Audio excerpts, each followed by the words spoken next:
Os que estão desanimados não precisam de críticos. Eles já sofrem o suficiente. Eles não precisam de mais culpa e nem de aflição. A necessidade para eles é de encorajamento. Numa palavra, precisam de um refúgio. Se eu fosse resumir a necessidade dessas pessoas, eu resumiria nessa palavra: um refúgio. Um lugar aonde se esconder e, por que não dizer, sarar.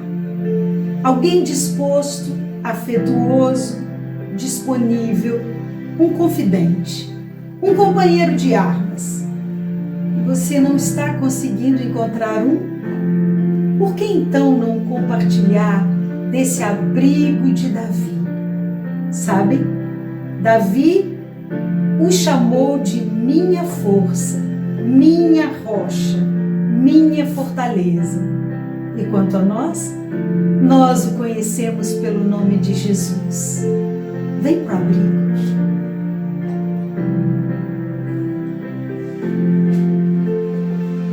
Porque te abates, ó minha alma, e te perturbas dentro em mim. Confia em Deus, espera nele por sua salvação. Ainda louvarei por sua salvação, ainda louvarei. Mostra-me tua graça durante o dia, quando vier a noite, eu cantarei pra ti. Ó Deus, pergunta-me onde estás. Minhas lágrimas, Senhor, me servem de alimento. Desfalecendo estou, porque te abates, ó minha alma, e te perturbas dentro em mim. Espera em Deus, confia nele por sua salvação, ainda o louvarei por sua salvação, ainda o louvarei. Solidão, umidade, escuridão de uma caverna. E aí que Davi escreveu esse Salmo 142. E ele diz o seguinte: ao Senhor ergo a minha voz e clamo, com a minha voz suplico ao Senhor. Derramo perante ele a minha queixa, à sua presença exponho a minha tribulação. Quando dentro de mim me esmorece o espírito, conheces a minha vereda. No caminho em que eu ando me oculta uma armadilha. Olho à minha direita e vejo, pois não há quem me reconheça, nem lugar de refúgio, ninguém que por mim se interesse. A ti clamo, Senhor, e digo, tu és o meu refúgio, o meu quinhão na terra dos viventes. Atende o meu clamor, pois me vejo fraco. Livra-me dos meus perseguidores, porque são mais fortes do que eu. Tira minha alma do cárcere, para que eu dê graças ao teu nome. Os justos me rodearão quando me fizeres esse bem. Ó Senhor, me ajuda, me livra. Ninguém se preocupa comigo, ninguém se importa comigo. Eu estou sozinho nessa caverna, longe de todos. Davi escreve esse salmo na escuridão de uma caverna, mas ele acerta quando ele compartilha toda a sua fragilidade, descreve toda a sua fragilidade só para Deus. Ele fala da dor, ele fala da perseguição, ele fala da solidão, mas ele fala só com Deus. E esse é o primeiro acerto que ele nos ensina nesse tempo de caverna. Eu daria um nome para essa palavra, só para aqueles que habitam em cavernas. E em que contexto Davi escreve esse salmo? Você vai encontrar o porquê dele ter ido para a caverna em 1 Samuel 22. E eu queria ler para vocês isso. Davi retirou-se dali e se refugiou na caverna de Adulão. Quando ouviram isso, seus irmãos e toda a casa do seu pai desceram ali para ter com ele. Ajuntaram-se a ele todos os homens que se achavam em aperto, de todo homem endividado e todos os amargurados de espírito, e ele se fez chefe deles, e eram com ele uns 400 homens. Vamos entender. Depois de Davi ter sido ungido pelo profeta Samuel na casa dele, ele foi ungido, mas na verdade Israel já tinha um rei, e esse rei escolhido pelo povo e permitido por Deus era Saul. Acontece que Saul andou fazendo algumas coisas pelo seu próprio entendimento. E aí, o Espírito Santo que nos dirige em todas as nossas decisões, saiu, diz a palavra, de Saul. E imediatamente entrou em Saul um espírito perturbador. Saul ficou mesmo louco. Acontece que quando eles enfrentaram aquele episódio dos gigantes, do gigante que eu não quero ler aqui, quando Davi chega no arraial e vê aquele gigante filisteu que chega perto de todo o povo afrontando, Davi pequenininho fala assim: eu vou enfrentar esse gigante. Ele enfrenta o gigante, eu penso que todos já conhecem essa história. Ele enfrenta o gigante e é vencedor. E ele é aclamado, porque Saul tinha prometido algumas coisas boas, dentre elas a mão da filha Mical em casamento para aquele que quisesse enfrentar o gigante. E aí Davi conseguiu isso, além de propriedades, direito para sua família, e ficou morando lá no castelo junto com Saul. Saul só conseguia ter momentos de paz quando Davi tocava para ele. No momento em que Davi tocava para Saul, o espírito ruim que estava sobre Saul saía e Saul tinha paz. Mas era só Davi parar de tocar que esse espírito voltava. E cheio de inveja, porque o povo todo aclamou Davi como um verdadeiro herói. As pessoas davam muito valor a Saul, mas com relação a Davi, a história foi diferente. Ele foi aclamado, as pessoas por onde ele passava falavam que Saul tinha matado muitas pessoas, mas que Davi tinha matado milhares, e o povo todo aclamava Davi. Acontece que isso despertou um sentimento bastante conhecido, infelizmente, nas nossas vidas: inveja, ciúme. E aquele que tinha Davi como aliado, como um levita que cantava para ele, para que ele se acalmasse, passa a perseguir Davi. Ele quer tirar a vida de Davi. E Davi, de uma hora para outra, começa a viver uma vida de fugitivo. Ele tenta um lugar, tenta um segundo lugar, e a caverna de Adulão é o terceiro lugar. Quando ele escreve esse salmo, o Salmo 142, vocês podem ir lá, podem lê-lo novamente, voltar ao texto, e vocês perceberão que ele está se sentindo horrível.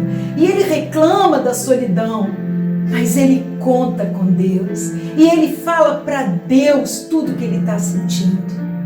Acontece que vamos dizer, quase que imediatamente, não se sabe quanto tempo, né? Quanto tempo levou, mas eu posso afirmar, não muito tempo. Davi abre os seus olhos e percebe que ele não está sozinho na caverna. Toda a sua família veio ter com ele. Claro, a família também corria risco de vida, né? Então, eles foram ter com ele, pai, mãe e os irmãos, ali na caverna.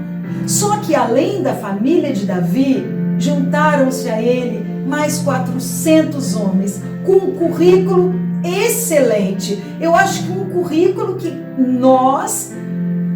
eu penso, na nossa racionalidade, não queríamos ninguém desse tipo com a gente. Porque a palavra é clara quando diz, eram homens em aperto, que significa, no grego, pessoas sob pressão. Eram homens endividados, eram homens que tomaram mesmo dinheiro emprestado e não tiveram como pagar. Saul cobrava impostos altos e aí muitas vezes o povo não tinha condição de pagar. Eram pessoas que tinham na realidade contraído dívidas. Muitas vezes poderiam até, quando você não paga a dívida, você era na época escravizado, elas podiam estar inclusive correndo dessa escravidão. E a terceira classe desses homens eram amargurados de espírito, que na tradução quer dizer com a alma atormentada. Que cenário! Solidão amenizada, mas a umidade da caverna e os companheiros parece que não poderiam passar muita coisa boa para Davi. Mas aí entra o nosso refúgio, aí entra a nossa rocha forte, aí entra aquele que Davi chamou de meu escudo, e aí entra aquele que nós chamamos de nosso Cristo, que consegue fazer de um cenário como esse um lugar perfeito para o treinamento do maior exército que Israel já teve. Aleluia! O maior exército de todos os tempos. Aquela caverna úmida e mal cheirosa formou o exército mais poderoso, chamado os valentes de Davi. E esse exército veio a conquistar tantas coisas excelentes. Ele veio a ser temido. E Deus treinou esse exército nessa caverna. O que eu quero te dizer com isso? Nesse Salmo 142, antes de Davi olhar e ver que a sua família vinha e que com eles haviam 400 homens, ele escreve num contexto de absoluta perda. Se nós pudéssemos descrever Davi nessa caverna, acreditem, ele estava no chão. Mas a história não termina aí. Esses momentos de caverna, esses momentos de confinamento, esses momentos em que a gente pensa que está tudo acabado, não são para nos destruir, ao contrário daquilo que pensamos. Deus usa cada um desses momentos para redirecionar a nossa vida. E Davi, antes de assumir o trono, ele precisava desse treinamento. Foram 17 longos anos de ungido com o propósito de ser rei, com a promessa de ser rei, até que ele ocupasse o seu lugar no trono. E essa escola do Espírito, e nessa escola do Espírito, em que cada um de nós é matriculado, nunca estamos sós. Às vezes, em momentos difíceis, a gente tende a fraquejar, a gente tende a, sabe? E é nessa hora que você precisa ser cheio da esperança.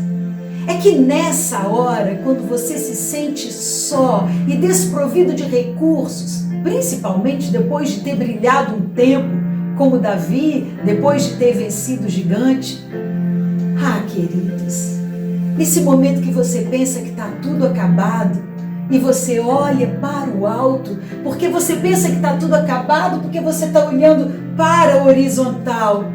Mas Davi, quando olhou para o alto, entendeu que o refúgio e o socorro dele viriam do alto.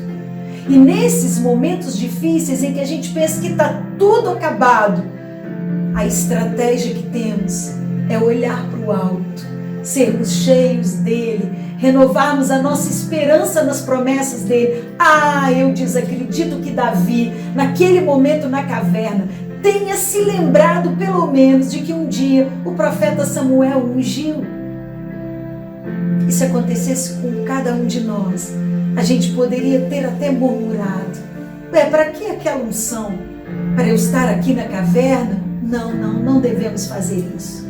Deus, mesmo nos momentos difíceis, amados, Ele continua no controle. Ele não deixa de reinar. E ninguém consegue desfazer ou frustrar os planos e promessas dele para a sua vida.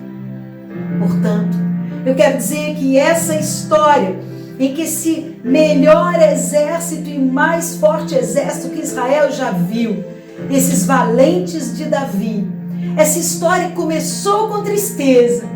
Davi depois escreve um outro salmo e acreditam-se os historiadores e os teólogos que, na sequência desse tempo de caverna, ele termina com o salmo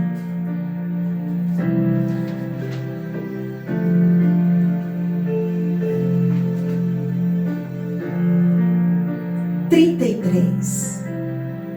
E olha o tom que Davi escreve esse salmo.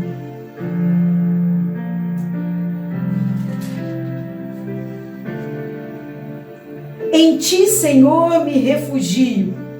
Não seja eu jamais envergonhado. Livra-me por tua justiça. Inclina os meus ouvidos. Livra-me depressa. Tu és o meu castelo forte, a minha cidadela fortíssima que me salva. Tu és a minha rocha, a minha fortaleza. Por causa do teu nome, tu me conduzirás e me guiarás.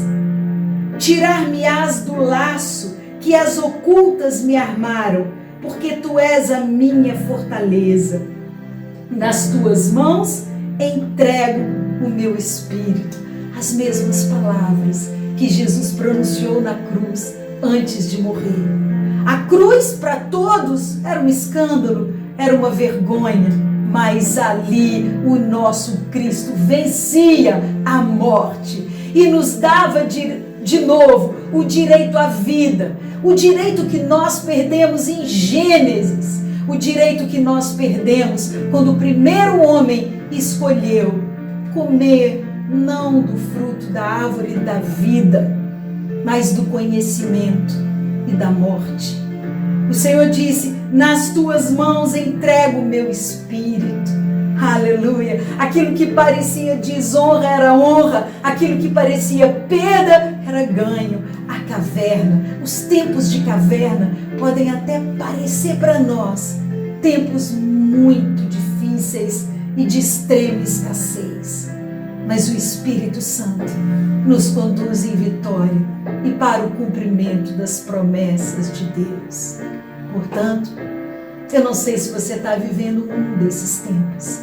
É hora de animar-se naquele que é o teu castelo forte, que é a tua rocha, naquele que é inabalável, naquele que Davi chamou de refúgio.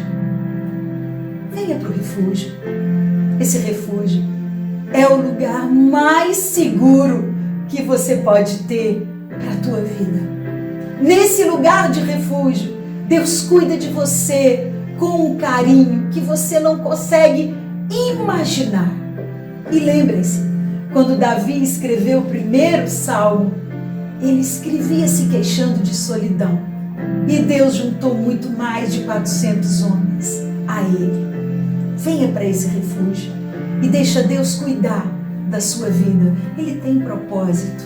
Eu vou repetir, os planos dele jamais são frustrados.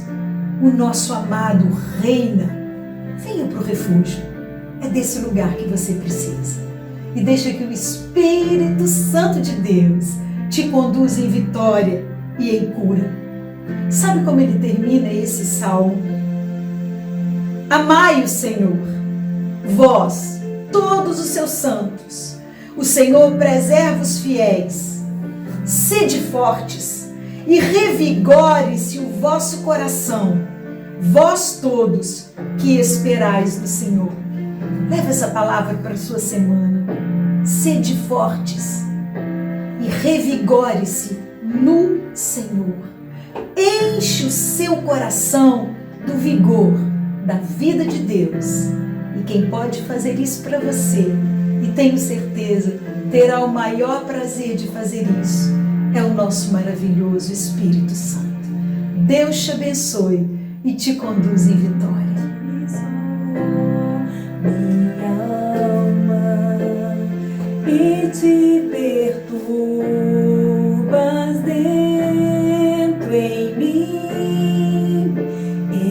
Espera em Deus. Confia nele. Revigore o teu coração por sua salvação. e permita que Deus cumpra Ainda todas as promessas e propósitos que Ele tem para a tua vida. E aí, enche os seus lábios de louvor, porque Ele é digno de toda honra, de toda glória e de todo louvor. Deus, perguntam-me onde estás, e as lágrimas, Senhor, me servem de alimento. Desfalecendo estou, porque te abates, ó minha alma, e te perturbas dentro em mim. Espera em Deus, confia nele por sua salvação. Ainda o louvarei por sua salvação. Ainda o louvarei por sua salvação.